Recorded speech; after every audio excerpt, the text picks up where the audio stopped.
அஸ்ஸலாமு அலைக்கும் friends, welcome to சிக்கிமா சமையல். இன்றைக்கி நம்ம பார்க்க போகிற டிஷ் என்னென்னா ஹைதராபாத் கலர் சிக்கன் பிரியாணி தான் பார்க்க போகிறோம். இது டேஸ்ட்டு ரொம்ப சூப்பராக இருக்கும். அதுவும் சாப்பாட்டு அரிசியில் தான் நம்ம செய்ய போகிறோம். இதுக்கு நான் 1.5 கிலோ மஞ்சநல்லூர் பொன்னி வீட்டில் யூஸ் பண்ணுற அந்த பொன்னி அரிசி தான் 1.5 கிலோ எடுத்திருக்கேன். இந்த 1.5 கிலோ அரிசியை நல்லா 2 கழுவிட்டு நம்ம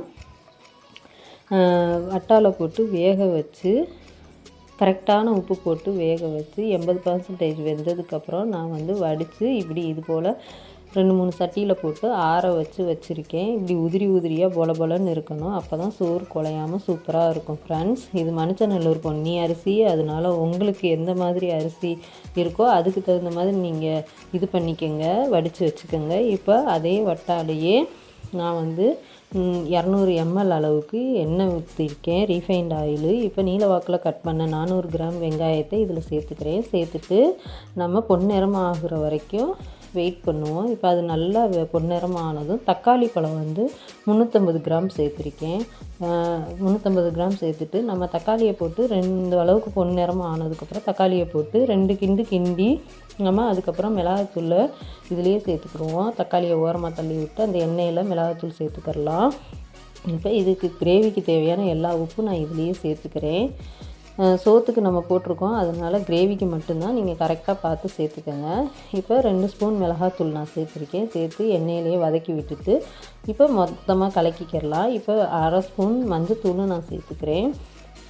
தக்காளி அப்படியே இருக்குதுன்னு யோசிக்காதீங்க. கறி போட்டதுக்கப்புறம் தக்காளி நல்லா மசிஞ்சு வந்துடும். எல்லாம் கலக்கிட்டு பிரட்டிட்டு இப்போ பச்சை மிளகா 6 பச்சை மிளகா நான் சேர்த்துக்கிறேன்.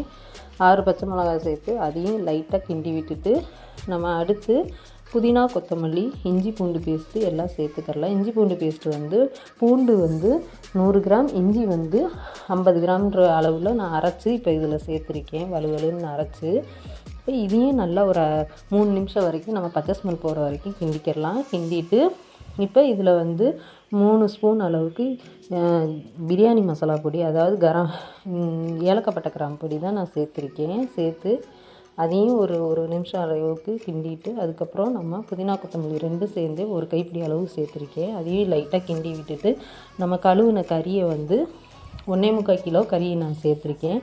இப்போ அதையும் நம்ம சேர்த்துக்கிறலாம். இதுலேயே சேர்த்துட்டு நல்லா கிண்டி விட்டுக்கலாம். கறி போட்டதுக்கப்புறம் நம்ம அடுப்பை சிம்பிளில் வச்சிடணும். ஏன்னா இல்லாட்டினா கறி பிடிச்சிரும். புளிக்காத தயிர் 100 ml சேர்த்துக்கிறலாம். இப்போ இதுவும் கிண்டி கொடுத்துக்கலாம். இதையும் நல்லா கிண்டி கொடுத்துக்கிறலாம். கிண்டி கொடுத்துட்டு இப்போ அடுப்பை சிம்பிளில் வச்சிடலாம். சிம்பிளில் வச்சு ஒரு 10 நிமிஷம் வரைக்கும் வேக விடுவோம். அப்பப்போ சிம்பிளில் இருந்தாலும் நீங்கள் அப்பப்போ கிண்டி விடுங்க, இல்லாட்டினா அடி பிடிச்சிரும். இப்போ 1/2 டம்ளர் தண்ணி மட்டும் நான் பத்தாமல் இருந்துச்சு சேர்த்துக்கிட்டேன். நீங்கள் வேணும்னா கறியிலேருந்து வந்த தண்ணியே போதும்னா விட்டுருங்க. இல்லைன்னா உங்களுக்கு அதுக்கு மேலே ஒரு 1/2 டம்ளர் தண்ணி வேணால் சேர்த்துக்கிறலாம் நீங்கள். இப்போ நல்லா வற்றி வந்துருச்சு. இப்போ உப்பு, புளிப்பு, காரம் எல்லாம் நான் பார்த்துட்டேன். எல்லாமே ஒரு கல் கூட இருந்தால் கரெக்டாக இருக்கும். நம்ம சோத்துக்கும் உப்பு போட்டிருக்கோம், கிரேவிக்கு மட்டும்தான் உப்பு தேவை. நான் சேர்த்த உப்போட அளவு கரெக்டாக இருந்துச்சு. இதுக்கு கரெக்டாக ஒரு கல் கூடவே இருந்துச்சு. அதனால் நான் வேறு உப்புலாம் சேர்க்கல. இப்போ கறியும் நல்லா வெந்துருச்சிருக்கு, நல்லா எண்ணெய் பிரிஞ்சு வந்துருச்சு. அவ்வளோதான் ஃப்ரெண்ட்ஸ். இப்போ நம்ம வடித்து வச்ச சோத்தில் 60% சோத்தை இப்போ இதில் நம்ம கொட்டிடலாம். கொட்டி கிண்டி நல்லா சோத்தையும் கிரேவியும் நல்லா பின்னுற அளவுக்கு கிண்டி விட்டு நம்ம லெவல் பண்ணி விட்டுறலாம்.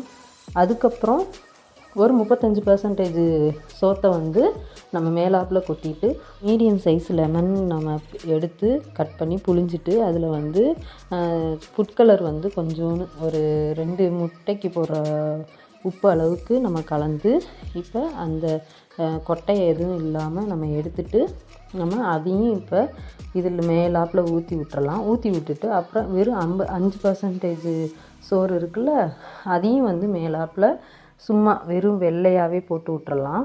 போட்டு விட்டுட்டு புதினா, கொத்தமல்லி 2மே சேர்ந்து ஒரு 1/2 கைப்பிடி அளவுக்கு இருந்தால் போதும். அதையும் மேலாப்பில் தூவி விட்டுட்டு 2 ஸ்பூன் நெய் சேர்த்து அதையும் மேலாப்பில் ஊற்றி விட்டுட்டு நம்ம இப்போ சட்டிக்கு கீழே ஒரு வேஸ்ட்டு தோசைக்கல்லை வச்சுட்டு இப்போ நம்ம மூடியை போட்டு மூடி நல்லா லெவல் பண்ணி முடித்ததுக்கப்புறம் அடுப்பை ஃபாஸ்ட்டாக ஒரு 5 நிமிஷம் வச்சுக்கிறணும். 30 நிமிஷம் ஸ்லோவில் வச்சிடணும். அடுப்புக்கு மேலே வெயிட்டுக்கு தண்ணி ஒரு 30 நிமிஷம் நம்ம விட்டுறலாம். மேலே வெயிட் வச்சுக்கிறணும்.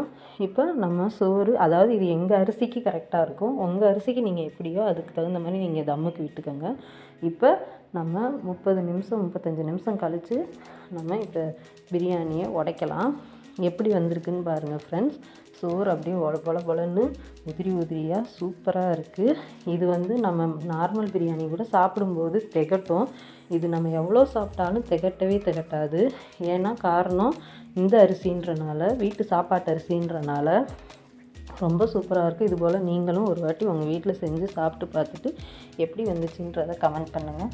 நம்ம வீடியோ பிடிச்சிருந்துச்சுன்னா லைக் பண்ணுங்கள், ஷேர் பண்ணுங்கள், கமெண்ட் பண்ணுங்கள். ரொம்ப பிடிச்சிருந்துச்சுன்னா சப்ஸ்கிரைப் பண்ணி வச்சுக்கோங்க. பக்கத்தில் இருக்கிற பெல் பட்டனையும் கிளிக் பண்ணி வச்சுக்கோங்க. அப்போ தான் நம்ம போடுற எல்லா வீடியோ உடனுக்குடனே உங்களுக்கு நோட்டிஃபிகேஷனாக வந்து நிற்கும். தேவையான வீடியோவை தேவையான நேரத்தில் பார்த்துக்கலாம். இப்போ நம்ம எல்லா சாப்பாட்டையும் இது போல் கலந்து கொடுத்து எல்லாத்துக்கும் சாப்பாடு நம்ம எல்லாத்துக்கும் கொடுக்கறதுக்கு தயாராகிடுச்சு. இவ்வளோ நேரம் வரைக்கும் நம்ம வீடியோவை பொறுமையாக பார்த்ததுக்கு தேங்க்யூ ஃப்ரெண்ட்ஸ்.